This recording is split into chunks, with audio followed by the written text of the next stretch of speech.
You are listening to the Living Your Best Life Now podcast, episode 2. Ready for your best finances, career, health, family life, and relationships? Welcome to Living Your Best Life Now, the place for expert information, resources, coaching, and guidance to help you start living your dreams. Let's get started. Here's your host, Becca Armstrong. Hello and welcome. Becca Armstrong here, and welcome to this episode of Living Your Best Life Now podcast. As always, we are so very honored that you're here. We know that you have multiple options to choose from for your personal success podcasts, and the fact that you've chosen this show and you're here with us listening now means the absolute world to us. So we promise to make it valuable and worth your very special time. Today, we're talking about purpose and passion. So we're going to start with a quote. Purpose is the reason you journey. Passion is the fire that lights the way. Unknown author. So let's talk about passion. How do you know when you're passionate? Now, this is something that we might be drawn to look up. We might Google it and say, okay, well, what's the definition of passion? But I want to actually invite you to tap into your own definition of passion. Think about the things that ignite you, that you feel enlivened by. Now, I'll give you a little hint here. Passion is not always pleasurable. It's not always connected with joy. Sometimes it can be connected with fire and anger and fury. So think about what is your definition of passion, and think about the moments where you feel passionate. Now, I can think about in my own life what really ignites passion for me. And it goes in two different directions, pleasure and joy and anger. Now, the first thing is that when I see somebody tapping into and harnessing their empowerment and really learning and discovering that they are limitless and whatever they want and they desire, that they can create, they can engage, they can achieve, they can live it, not as a dream, a hope, a wish, but as a reality. That is something I'm enormously passionate about.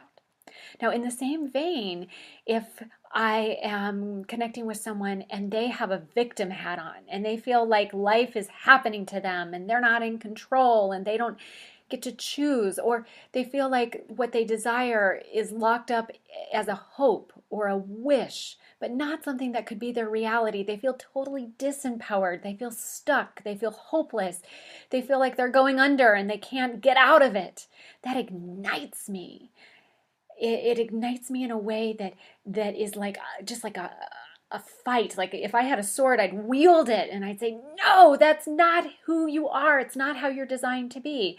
It brings forward unbridled passion. And I feel ignited to show them who they really are. Now, passion is the energy, it's the fuel, it's the plutonium in your gas tank that allows you to feed, nurture, and bring forward and engage your purpose. Now, my purpose is to help people really live their joyful greatness, to discover their wholeness, to manifest and step into and claim fulfillment in their life, to be empowered. And I'm not talking about having a blissful, joyful, positive thinking life. I'm talking about creating magic. And sometimes magic comes from challenge. Sometimes our biggest problems become our biggest opportunities. But I never want someone to believe that the problem is bigger than they are, that the opportunity is an obstacle. It really is an opportunity. It's fuel, it's plutonium in their gas tank if they simply know how to engage it. So my purpose is to help people return to who they really are, to discover their truth and to live it, not to just discover it, not to leave it on the shelf, the hypothetical shelf, but to take it off the shelf and to engage it and to live it and to really allow themselves to discover some pretty cool, awesome stuff.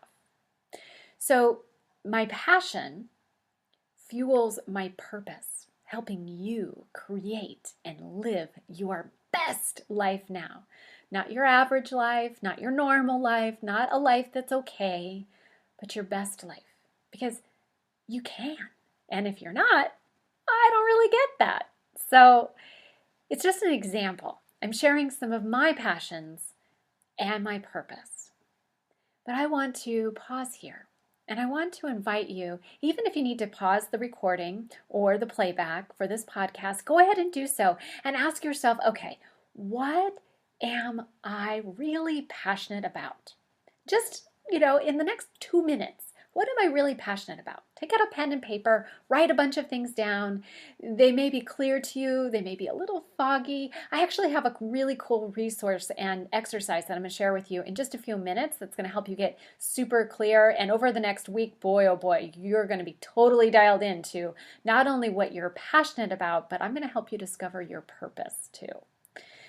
So if you would like, pause the recording. Otherwise, just take a few moments here and say, okay, what am I really passionate about? Do I know what my purpose is? Do I know why I'm here on this planet? What I'm on a mission for, not only in the things that I'm doing, but who I am. You see, the strange thing about discovering my purpose is I actually, in discovering my purpose, engaged my purpose first. I allowed myself to give my purpose to myself before I could ever help anybody else connect with it. I needed to really give myself the opportunity and the ability to live in my joyful greatness. If you and I have met, and I hope that we have, and if we haven't, I hope that we'll meet in the near future at one of our Living My Best Life Now events. But if we haven't met now, I'll share with you, I like to smile. I just generally like to smile. And yet I didn't recognize where that was coming from. I just believe in joyful greatness, not in an egotistical way, in a way that just is celebration of life, like children running around, giggling and laughing on a playground. They're being in their joyful greatness. And I had kind of held it away from myself for a long time.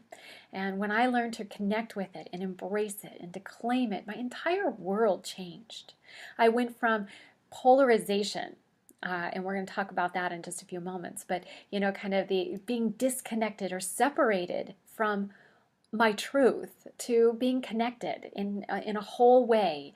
I moved from lack and limitation to fulfillment and to realizing abundance, and from having a lot of experiences early in life where I felt like a victim to really claiming the power of those moments and transforming into a state of empowerment, and to direct my life versus react to everything that was happening. So check in with yourself. What is your purpose? What is your passion? If you know it, write it down. If you don't know it, write a big question mark, and we're going to help you answer that starting today. Okay, now with passion, with purpose, let's talk about needs. Needs are in the basic element of survival, and we have some basic needs. Now, some of them we can go without for quite some time, but eventually they need to be fulfilled. We need to breathe. We also need to have some type of energy coming in our body, some type of caloric intake. We also need, very strangely, connection. It's very interesting to study babies. And babies who are not held and cuddled actually are affected developmentally. So we need to touch, and we need significance, and we need love, and we need connection, and we need to feel like we're making a contribution in the world. Now, you might be surprised that I'm calling these needs, but they are basic needs. Those of us who don't feel significant, we deteriorate a bit, atrophy in life. And it's amazing to see what we'll do when our needs are not being met. So we have some basic physiological needs, but we also have some basic psychological and emotional needs. Needs like significance, contribution, safety, psychological, emotional safety. And it reaches all the way up to self-esteem and self-efficacy and self-actualization, as Maslow so eloquently shared with us in his hierarchy of needs. So we have needs. And then we also have desires. Now, desires are beyond our needs. They're not have-tos in life. Psychologically and emotionally, they're beyond that. But they allow us to awaken to who we truly are. You see, so often we think, okay, I'm just here to survive, to meet my needs, and if I can do it really well, maybe I can expand and have some higher level needs met. I can live in a bigger house, and I can eat more extravagant kind of food, and I can take some vacations. Desire is where your passion and your purpose express. So in this episode, I want to help you not only recognize your needs, because some of them may not be being fulfilled right now, and that needs to change. But through your passion and through your purpose, I want to help you to live your best life now by engaging your desires. So you might be wondering, how do you find your passion? How do you find your purpose? Well, the good thing is you don't have to create your purpose and you don't have to create your passion. All you have to do is give yourself the opportunity to become aware of it, conscious of it. It's time to see it. So you can see your passion. We're going to start with passion here. You can see your passion in what ignites you, what you're willing to celebrate, and also what you're willing to fight for. So I want to invite you to step back and look at your day yesterday. You might have to take a moment and say, what in the heck did I do yesterday? Once you're able to connect with yesterday, however long ago it was, be the observer of it. Now, your observations are going to be subjective, and for passion, that's perfectly awesome. Now, when you look at yesterday, what did you notice about passion? You might look at yesterday and say, I didn't feel passionate about yesterday at all. As a matter of fact, I want to challenge you on that. If you didn't feel passionate about yesterday, why not? Now, you might have disliked yesterday, which is still passion. It's saying, this isn't serving me. No way, no more, no how. As a matter of fact, I had a day like that yesterday. I had some really cool opportunities that came my way. And if I shared all the details of these opportunities, boy, a lot of people would say, wow, these are really cool opportunities, but they're so off purpose for me. Now, they're really on purpose if my ego was leading, and I wanted to look pleasing to others, and if I wanted to, kind of stroke my ego and all of that stuff. But it just, it fueled me. I said, no, this is not where it's at. This is busy work. And this is busy being up on stage kind of work. But I want to be out there helping people ignite this stuff within them. I want to be helping them discover their truth and move from lack and limitation to the wholeness and the well-being and the joy that they are. And it doesn't matter what's going on in their life. I don't care if they're in the trenches and they're deep in turmoil. I want to help them to start to move from that state and to harness that state to move out of it. As a matter of fact, one of my beautiful moments yesterday as I was listening to something, and the speaker was telling a story about a donkey, a very old donkey that fell into a well. And the farmer came up and noticed that the donkey had fallen into this well. The well was empty, had not produced water in some time, and the farmer, looking at the donkey, had no idea how to get the donkey out of this well. So from his heart, he said, okay, this is not going to end well for the donkey. And I just need to do all I can to help the donkey out, and the only thing I can think of is to fill in the well, and to kind of close them both down. So he got some helpers, and they collected a lot of dirt, brought some dirt over, and they started to fill in the well. So they tossed in dirt. And the donkey being in the well, the dirt fell on the back of the donkey, and the donkey shook it off and kind of stepped around. Then the donkey felt some more dirt hit his back and shook off the dirt and took a step. Knowing that this dirt was coming in, the donkey wasn't clear about what to do, but just knew that the donkey would rather choose the best situation, which I thought was pretty cool, because the donkey said, well, the dirt doesn't feel as good on my back. It feels better underneath my feet. So with every shovel full of dirt that these farmers were throwing into the well, the donkey was shaking the dirt off of its back and stepping up on top of that which fell on the ground.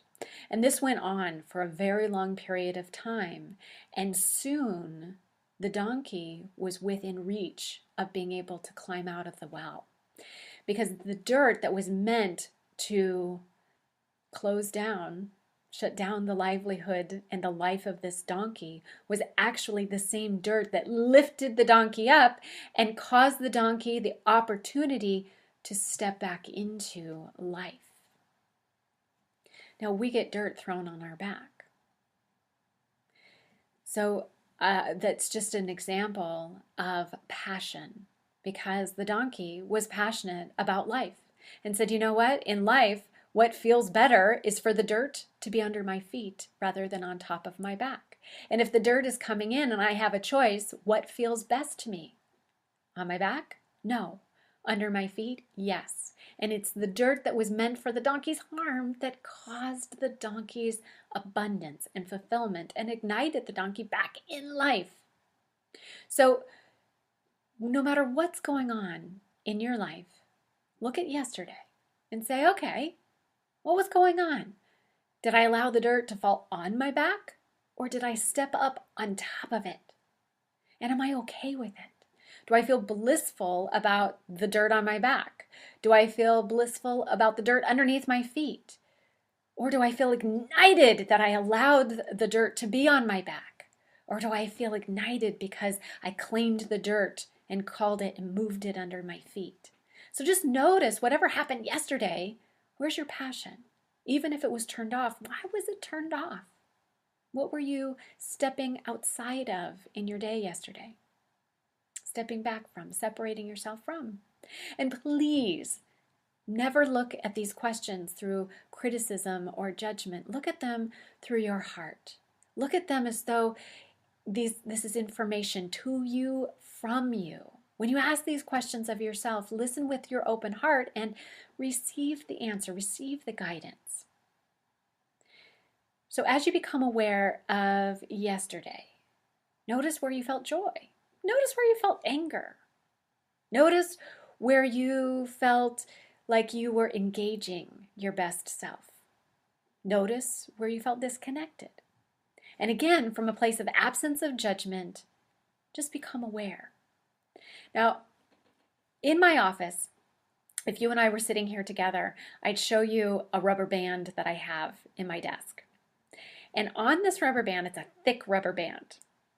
On this rubber band, I have passion and I have pain written side by side. I have a bunch of these. So I also have love and I have fear. And they're written as if they're one word, so they look connected. And the cool thing is I write them on this rubber band, this thick, wide rubber band, so it's easy to write on them. And then what I do is it looks like one word, but then I cut it in between where the words connect. So then I lay this rubber band flat out on my desk, and on one side you see love, and on the other side you see fear. Or on one side you see pain, and the other side you see passion. And so this is a demonstration of a universal law and principle, which is called the law of polarity. And the law of polarity is very simple. It says everything has an equal and exact opposite. Up has a down, in has an out, hot has a cold, dark has a light.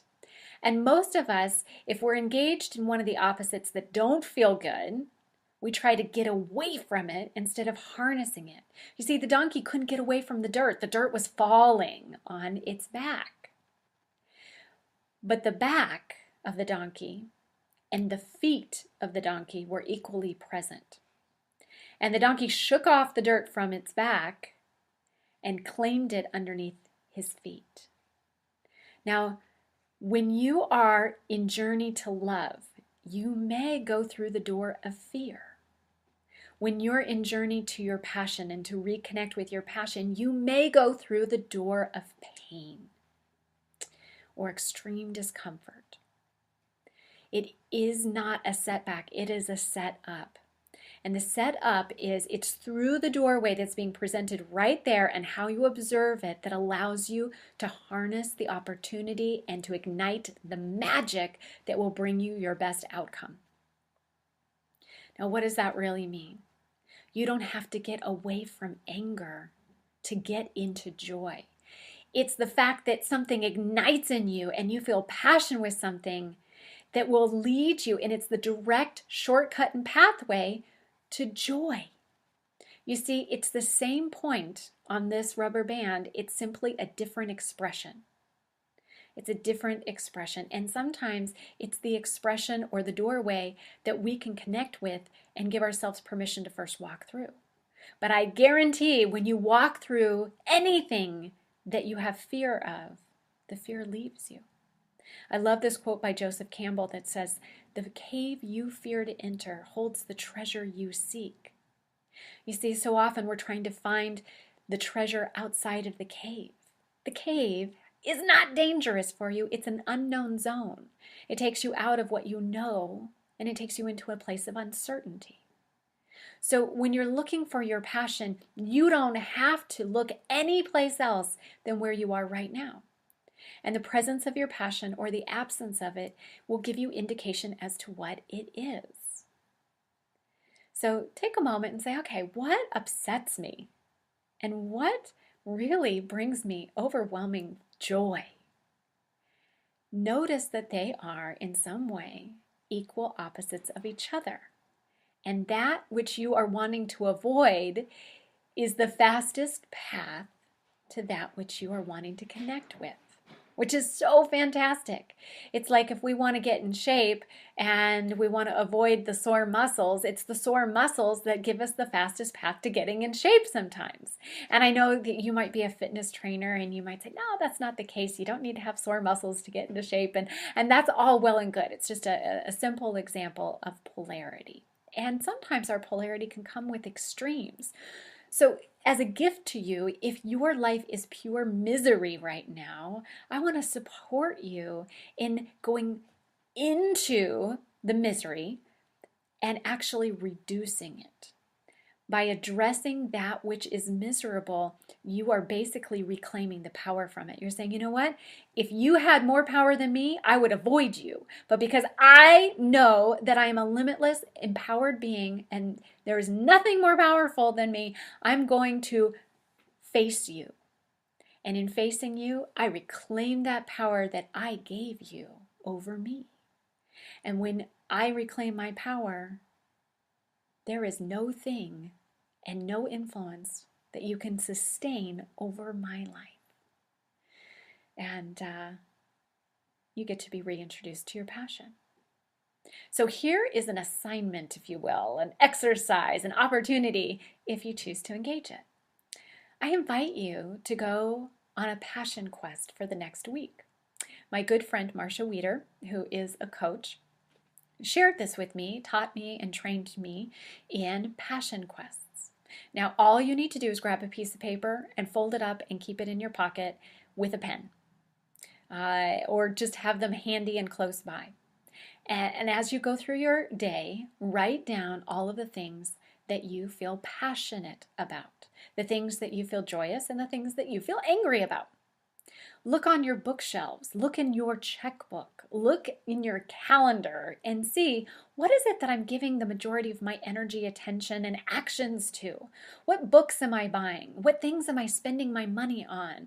What would I do if I could do anything in my day today? And write all of these things down. You see, your passion is already there. You may just simply not be aware of it. The other thing is, your purpose is there. When you look at all of those books on your bookshelf, or on your Kindle, or in your iTunes library, you look at the music or the things that are in your music lists or your audio lists. If you look at your audiobooks, if you look in your checkbook, if you look at where you go and what you do and whom you do it with, you're going to start to see your purpose and your passion. At the end of the week, take all of your pieces of paper and organize them. Move everything around, categorize them. If you want to do an Excel spreadsheet, as one of my clients did, you could do that too. Or you could just do a piece of paper and a pen and allow yourself to see, what is this saying to me? What am I actually showing myself to and through me and what I've been engaging? Also look at, what have I been avoiding? What did I sign up for and not do? What did I want to do but I never followed through with? Where am I holding myself back? And become aware of all of it. This passion quest is really powerful and it's super simple. So have a lot of fun with it. Write down everything. Be intentional. And sometimes your passion is lurking in the shadows of your life. So again, I want to mention it. I want to highlight it and call it out so that you bring this into your awareness. Notice what you're avoiding. Sometimes we live in the polar opposites of our passion. So what would allow us to feel truly alive, we avoid. So notice, do you desire to drive fast and jump out of airplanes because you're truly an adventurer?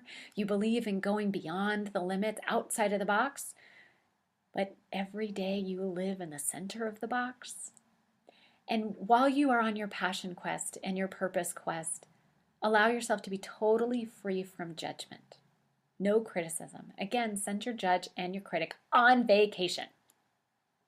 Now, physical expressions of passion and purpose come through your desires.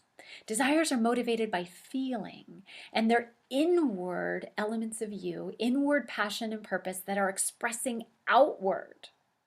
Now, you can apply passion and purpose to all areas of your life, to your work life, to your health, to your relationships, everything. So look at what isn't working as much as what is when it comes to desires. See where you want to turn the volume up. See what it is that's no longer true for you, and you're ready to let it go, but you've been holding on to it because you, quote unquote, should, ought to, have to, or need to. And as you look at all of those shoulds, ought tos, have tos, and need tos, those are physical expressions of obligation, generally pleasing others or fulfilling an image that is outside of you. When you move into desire, you move into physical expressions of your passion and your purpose. And there is no limit to what you can desire. There's no structure to what is acceptable and what is unacceptable in your heart's desire. If it brings you joy, awesome. So I want to invite you, as you discover your passion, discover your purpose, to look at, what do I really desire that's aligned with my passion and my purpose? And it doesn't matter if it's happening in your life right now or if you even think it's totally impossible. But say, okay, if I were to really engage my passion and let it out and live in harmony and alignment with my purpose, what would I want? What would I desire? What would I be doing every day? What would I be saying yes to? And what would I now start to say, no way, no more, no how, totally done with that? And as you discover these things, I want to encourage you to also write them down. Writing, again, engages an entire different part of us. It engages the part of our brain that's really hardwired and connected with our heart. Our heart is the first responding organ to emotional stimuli in our environment. And we pick it up on average 6 to 7 seconds before we're even aware of it. There are studies that actually extend that time frame to minutes based on the emotional content of it. So your heart is almost like an intuitive organ for you. And your heart actually is designed to guide your brain. And when you write, you're allowing yourself to write through the faculties of your brain that are connected with the messages of your heart. So that's why I encourage you to write versus type or just think about it. Again, this is also not a thinking exercise. This is a feeling exercise. As you read all of the things that you discover and you write down on your passion quest, and you start to look at your purpose as it unfolds and emerges from what you write down and discover about you, allow yourself to be criticism free, and to really notice and welcome, and then select desires that are a match. Now, when you first look at your passion and your purpose, it may be a bit of an emotional experience. It may be quite emotional for some, and allow that. I've had clients that really feel very emotional for hours or even a few days after discovering their true passions and their true purpose here in life, and the desires that they truly want, that they either were not aware or not giving themselves permission to engage before. And so allow those emotions to float and to move and to be free of judgment. I encourage you just to love them. And then from this place of awareness, I'd like to invite you to select 1 to 3 desires that you're ready to make your reality. So there you have it. We'll be sure in the show notes to include the exercises, resources, some additional links, and if you find yourself getting stuck or you'd like some support or guidance from myself or my team, we'll put how that can happen for you in the show notes as well. We're here for you, and I transparently want you to know we believe that you are designed to create and live a life that you love. There is nothing too big for you that you cannot bring into your life, create, and live right now if it is your heart's desire and something that you really, really want. So it is a pleasure and joy to connect with you, to share these resources, and we look forward to connecting with you in an upcoming episode.